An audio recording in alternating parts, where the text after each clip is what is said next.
Did you know that in Celtic mythology, there was a goddess who could decide the fate of kings, the outcome of battles, and even the destiny of entire nations? She was the Morrigan, the Phantom Queen, goddess of prophecy, doom, and the mysterious power of fate itself. Today, we uncover the haunting tale of the Morrigan and the prophecy of doom. The Morrigan was unlike other deities of the Tuatha De Danann. She was a goddess of war, yes, but not in the way of swords and armies. She ruled over destiny itself. Her domain was prophecy, transformation, and the thin veil between life and death.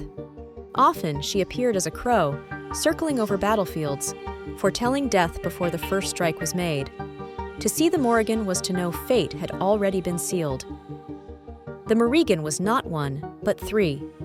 She embodied the power of the triple goddess: Badb, the bringer of chaos; Macha, the strength of sovereignty; and Nemain, the frenzy of battle. Together, they were one being, a shifting, terrifying force of prophecy and doom.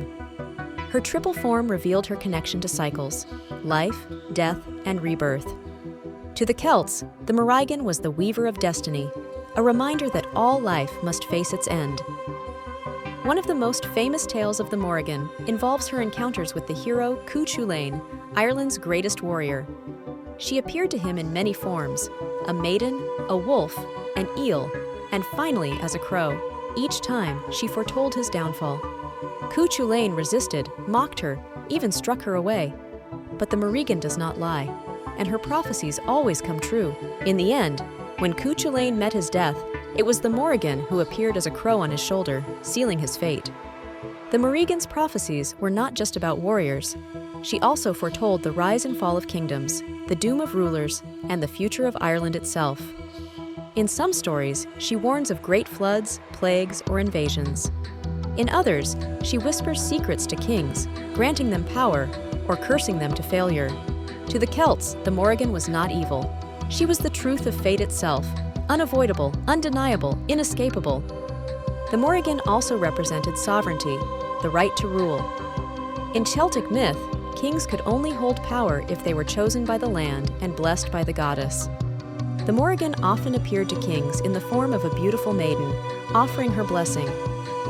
But if they failed in their duties, that maiden would transform into a withered hag, cursing their reign. The Morrigan held the power of life, death, and rulership in her hands. The crow was her most sacred symbol, representing death, prophecy, and the cycle of endings. But she was also tied to rivers, to cattle, and to the battlefield. Everywhere death lingered, the Morrigan was near. She is sometimes linked to cauldrons, to blood, and to the red thread of fate. Her power stretched far beyond the battlefield, into every part of Celtic life. The Morrigan's legends did not vanish with time. She inspired countless later myths, appearing in medieval Irish texts, haunting legends, and even influencing modern depictions of witches and dark goddesses. Some even see her as an ancestor of later figures like the banshee, whose wail foretells death. The Phantom Queen remains a shadow over myth and history, mysterious, dark, and unforgettable. The story of the Morrigan and the prophecy of doom reminds us that even the greatest heroes and kings cannot escape fate. She was not cruel. She was inevitable. A goddess of prophecy, sovereignty, and doom, the Morrigan shows us the power of endings and the truth that destiny cannot be denied. So the next time you hear the caw of a crow in the night sky, remember, the Morrigan may be watching, and the thread of fate may already be woven. And now you know. Thank you for watching.